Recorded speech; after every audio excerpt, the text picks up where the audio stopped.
Hello and welcome to the first episode of the Voices of PR. Izzat Faik Ismail is in the house to discuss and share with you about a sensational topic today, which is CSR, ESG, DEI, and sustainability. Or is it just a reputational management? So before we get to anything, I'll just give you a brief explanation about it. CSR, ESG, and DEI, all of these three similarities is as an effort to sustainability. We often hear these terms among the companies as they carry the mission to make a better world, changing people's lives and improving the economy. But the question is, do they really mean it, or is it just to make them look good in the eyes of the public and stakeholders? We're going to talk about this today with our special guest, Mr. Zairil Azhar. He is actually a team leader in Concentrix Malaysia for almost 2 years now, and also a graduate of Masters of Corporate Communication in University Putra Malaysia. Thank you so much for being here with us. You are welcome. It's my pleasure. Thank you. And Mr. Nick Smith-Shefford, who is currently the Catalyst Director of Gold 79. Thank you so much for being here. How are you today? Thank you for having me. Happy to be here. You mentioned about the CSR, ESG, and DEI.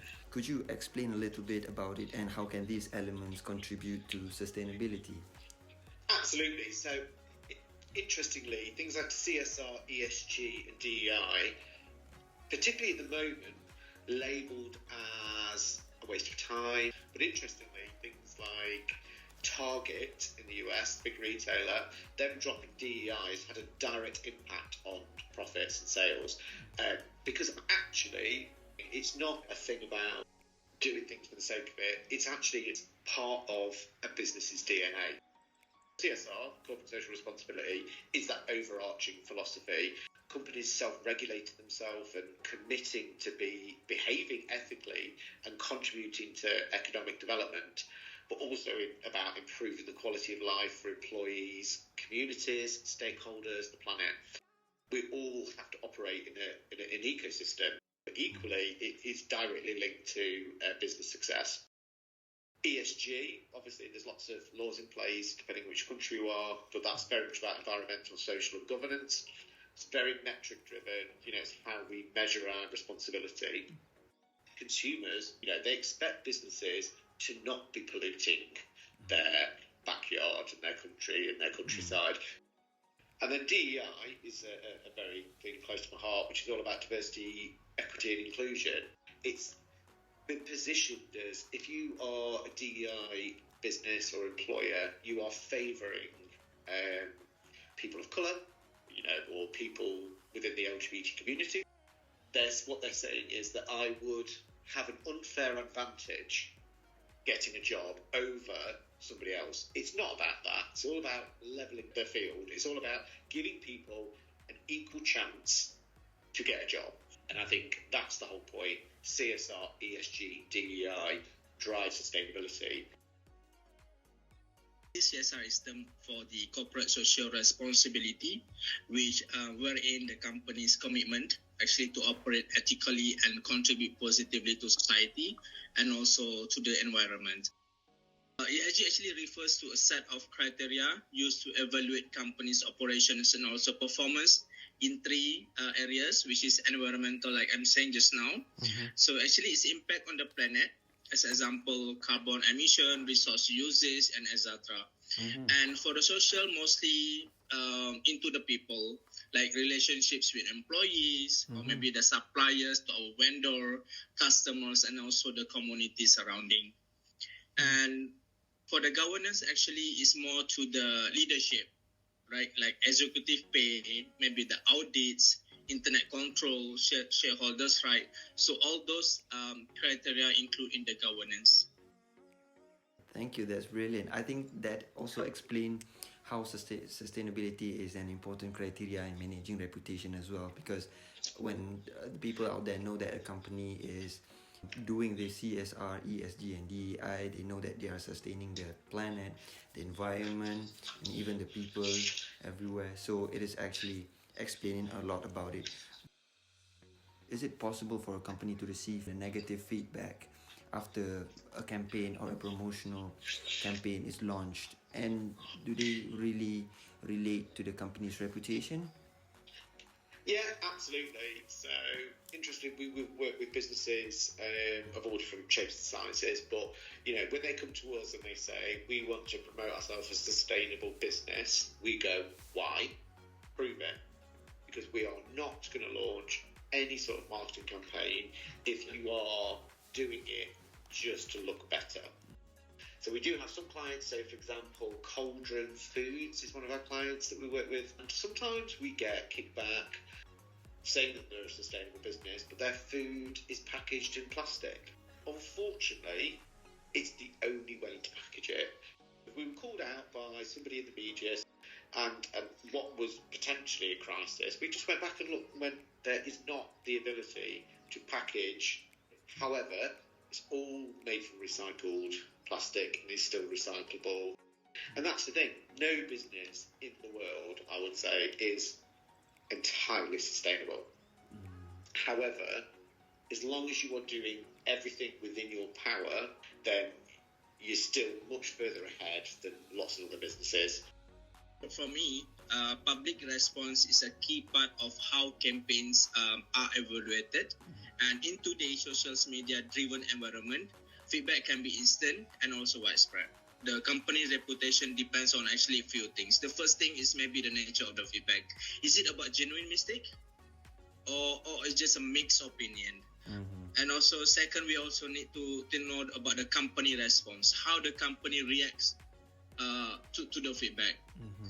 And the third one, existing brand image.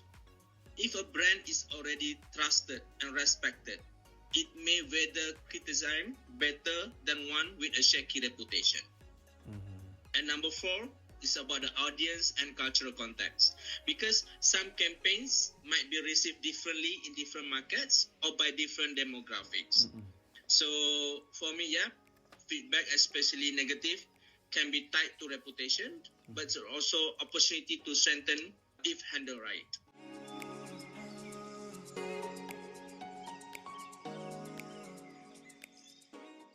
How do we stay updated with the current trend and best practices in sustainability? Could you share with us today, please? I think, firstly, as individuals and as businesses, sometimes you need to take a step back. Unfortunately, lots of online news in particular is clickbait. The BBC is probably, lots of people say it's biased, but in reality, it's probably the least biased news source within the UK. And they are very strict and they go, nope, we can't be seen to favour brands. It has to add value to the end reader. So if you want to learn about, how you can be more sustainable, that's a really credible source. Equally, things like NGOs and government updates. People that work in government, and they have some of the best experts and scientists. I think I would always say, follow the science, follow the government, follow the BBC. If you want to be entertained, get a different take on things such as sustainability, watch Sky News, read the Daily Mail. There is very little fact in particularly tabloid type press. The best practice, the first one is we engage on the social media, because from the social media we know actually what happened and what people looking at, and also what the organizations share valuable insight, especially during event like the Climate Change Week. The second one also align with the United Nations event, so we get the list of what is the event organized by United Nations.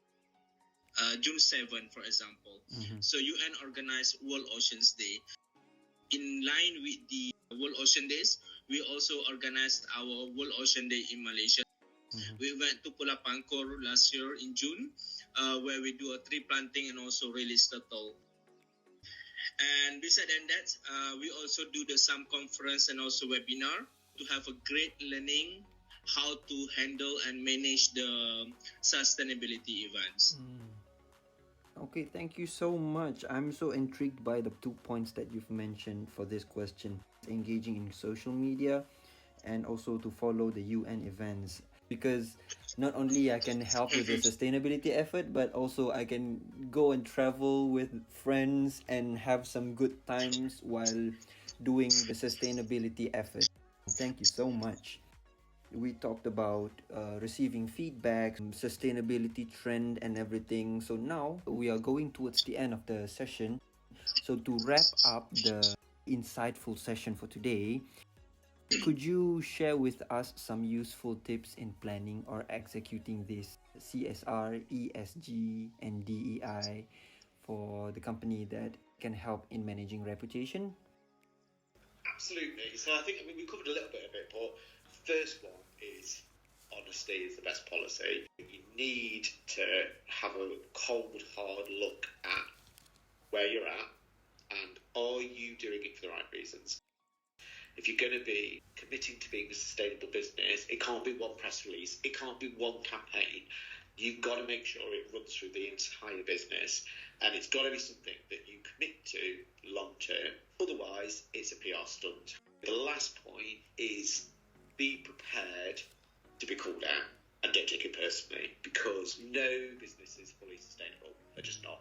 So accepting that people will criticise you is only a positive, because ultimately that helps us all be better.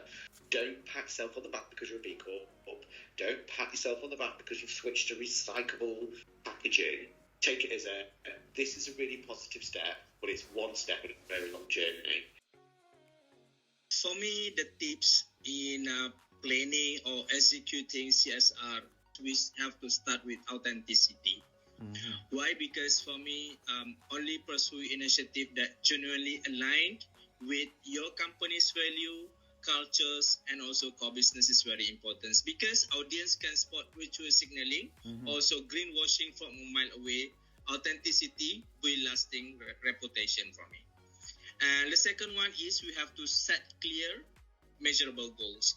For example, like I mentioned just now, we use a SMART goals for all the CSR, ESG, and also DEI effort, because we cannot manage what we don't measure, but transparency in progress boosts credibility and stakeholder trust.